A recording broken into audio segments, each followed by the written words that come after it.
Par rapport aux logements sociaux, en fait, il y a deux programmes. Il y a le programme 2011 et le programme 2015. Le programme 2011 a construit 20 logements sociaux. L'entreprise qui a fait ces travaux, c'est Moa Construction. Le programme 2015, c'est 15 logements sociaux avec l'entreprise Anta Construction. En fait, ces logements ont été réalisés. Jusqu'à présent, on attend quand même la phase d'attribution, mais il y a toujours des prélèvements à faire. Par exemple, la voirie jusqu'à présent n'a pas été faite. L'eau aussi, on n'a pas amené l'eau, ni l'électricité, ni l'aménagement des caniveaux. Donc on est à cette phase pour qu'on puisse attribuer ces logements-là.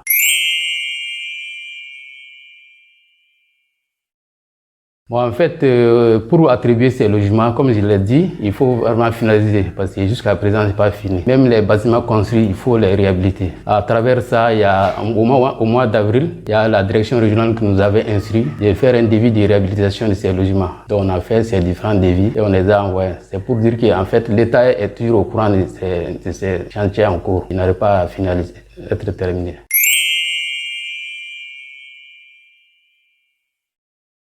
Bon, jusque-là, parce que le programme des logements sociaux est confié à l'Office malien de l'habitat. Nous sommes comme service, nous sommes là-bas pour le contrôle et le suivi technique des travaux. C'est l'Office malien de l'habitat qui gère les logements sociaux. Ils ont une antenne qui est basée là-bas. À quel niveau le programme pourra finir et puis démarrer d'autres activités.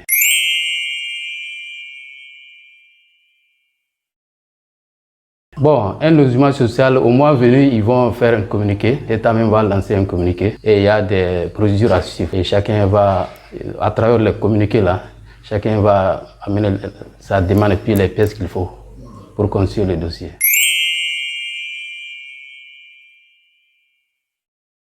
Pour le rôle de l'urbanisme, c'est le contrôle et suivi de ces travaux au cours de l'exécution. Bon, au mois de l'attribution aussi, la commission qui est mise en place, l'urbanisme et les autres services techniques font partie. Par rapport à ce logement, par rapport à l'exécution, l'urbanisme est chargé du suivi technique de ces travaux. Maintenant, quant à l'attribution, au moment de l'attribution, une commission technique sera organisée, une commission donc, qui est composée de l'urbanisme, de l'EMH et des autres services techniques qui vont fixer les critères d'attribution. Et au moment venu, ces critères feront l'objet d'un avis pour que les postulants puissent déposer leur dossier. Mais comme vous avez si bien dit, les travaux ne sont pas terminés. Et au fil du temps, avec les années, les travaux sont en train d'être dégradés. Et pour la simple raison, à un moment donné, la direction nous avait instruit de faire un devis de réhabilitation de l'ensemble de ces travaux afin qu'on puisse les attribuer. Bon, jusque-là, on n'a pas eu de réponse par rapport à ça.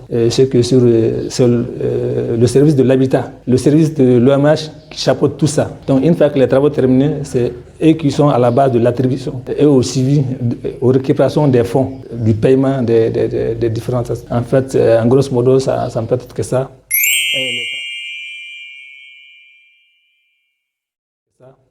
Et les travaux sont ralentis parce qu'avec ce changement de système, vous savez qu'on est un peu perturbé maintenant avec le changement de chef d'État, donc ça pose problème. Une fois que ces étapes terminées, je pense que l'État va s'y mettre pour finir ses travaux et attribuer aux bénéficiaires.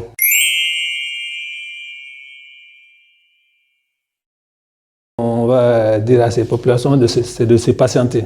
Compte tenu de la situation qui prévaut actuellement, il s'agit de se patienter parce que c'est le fond qui manque le moins. On a la volonté de bien faire et de satisfaire ces populations, mais s'il n'y a pas le moins, il n'y a pas la stabilité, c'est un peu difficile. Donc il faut que la patience prévaut dans ces cadres-là.